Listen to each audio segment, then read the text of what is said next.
Today I want to speak about the king and pawn against the king endgame. How to win the endgame with the extra pawn easy. In this position, we have two main ideas. First, push our pawn or improve our king. How you think which one will be better? In this endgame, we have to remember one very important rule. Our king should be always forward than our pawn. Otherwise, we cannot win this endgame if black will play well. Let's see. If we will start with not good idea, pawn e4. Because after pawn e4, our king cannot be forward than our pawn anymore. Because of black can block our king's possibilities. Now we cannot go on d4 or f4 squares. We have to go left or right, no matter. Opponent will go back. Okay, we will go our king up, looks like that, or we can improve our king. But no, opponent is able to make an opposition. What is an opposition? Opposition is like that situation when both kings are looking each other and fighting for the same three squares. If black makes opposition, that means that white have to avoid that opposition if white does not have any moves with another pieces. So now white have to go back or push the pawn. So if we will push the pawn, opponent is again able to block our pawn. Okay, we will go behind the opponent will scroll down. Now we can go from d5 or f5. No matter, because of if we will go from d5, opponent will go on d7. If we will go on f5, opponent will go on f7. Still, black will make opposition. Then what we will do? Okay, finally we will push our pawn. Again, king e7, blocking our pawn. King e5, again, waiting opponent. Now that's very important moment for black, because of black has three possibilities and only one of them is making draw. Another ones are losing. King e8 is a correctly answer. If black will not play king e8 and will play king on d8 or f8, that will be losing for black. Why? Because of on king d8 or f8 possibilities, we can always make an opposition ourselves. Let's see. If king d8, king d6, now black's king have to go on e8 square. Otherwise, we will be able to make promotion easy. Black have to go on e8 and then e7. King does not have any possibilities, only have to go on f7. And then king d7 and promotion. Okay, let's go back and see if king will go on f8. The same thing is happening but from f6 square. Again, making opposition. If king will go on g8, then promotion.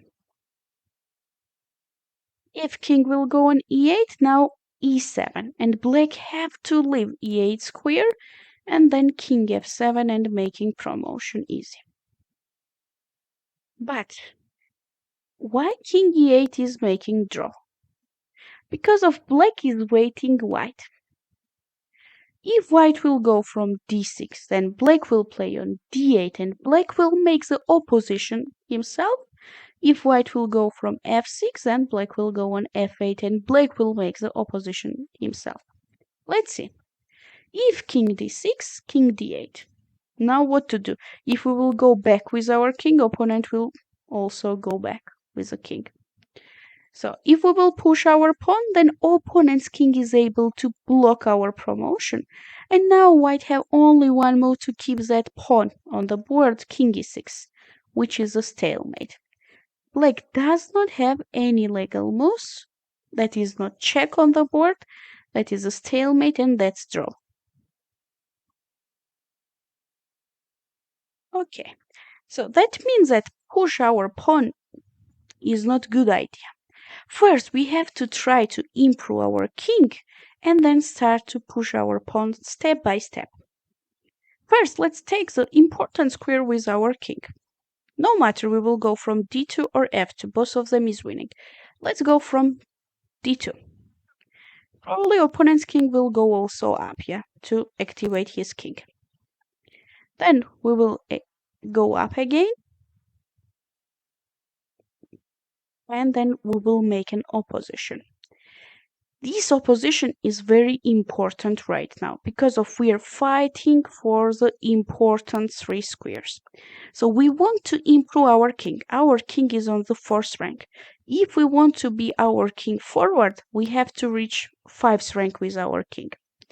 After king e4, opponent's king have to leave one of that square. And which square will our opponent leave? That square we will take. For example, if king d6, opponent leave that square, f5 square, and we will take this square. We will improve our king more to have a free space for our pawn after that. If opponent will go on f6 square, that means that black leave d5 square, and we will go here.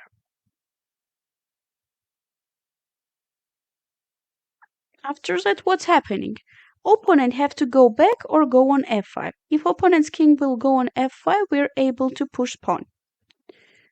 King will go back. Now again, look, I'm not hurrying to push my pawn because of I know the rule.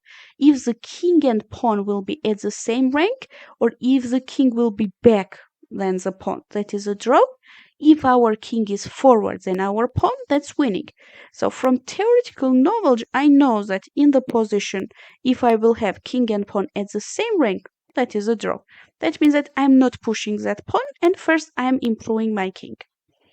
When king will go back, so now I have space with my pawn. I can push my pawn because of king is again forward than my pawn. Now opponent's king have to go on e8. Otherwise, I will play king d7 and I will make easy promotion. Black have to go on e8, and now again, don't push the pawn, don't hurry. Again, try to improve king to take an important d7 or f7 square with king. So in these kind of situations, opposition is very important. Which side is making opposition, that's also very important. So because of we are making opposition right now, opponent have to play. Opponent have to leave one of that squares.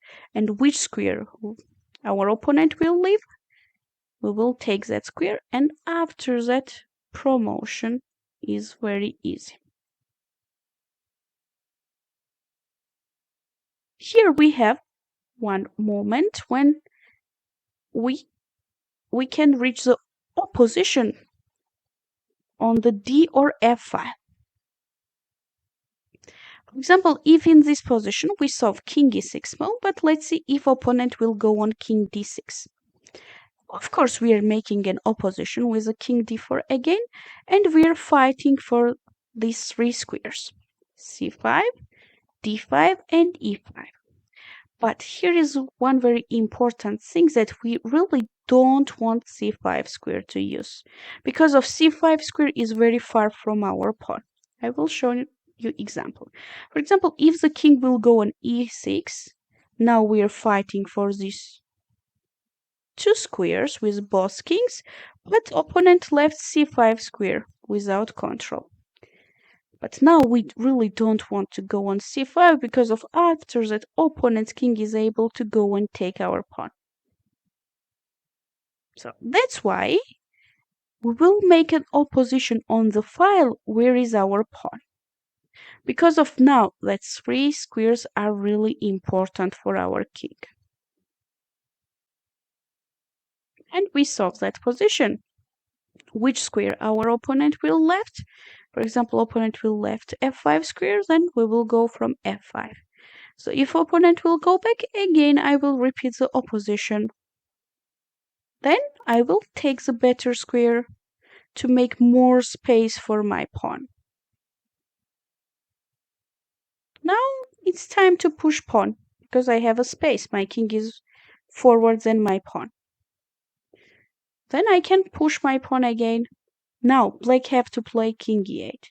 Otherwise, we will play king on f7 and promotion will be easy. And when opponent will play king e8 to don't give us chance to play king f7, we are playing king on e6. Pawn e6 will be draw because opponent will make opposition. We cannot improve our king anymore. It's our move. If we will push the pawn, king e8. Now we have to protect the pawn and that will be stalemate. That's why king e6 is winning here. We are fighting for these three important squares. Opponent will leave one of them and then making easy promotion.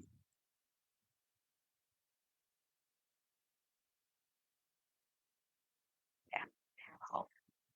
That was helpful for you. I think that after you will know this idea that your king should be forward than your pawn. First, always try to activate your king in the endgame, and you will be able to win your endgames 99%. But if you will know this idea in the endgame when you have an extra pawn how to win, to activate your king first, be your king more forward than your pawn, you will be able to win your games 100%. Hey, check this video out to make sure that you get more important information to bring your chess to the next level.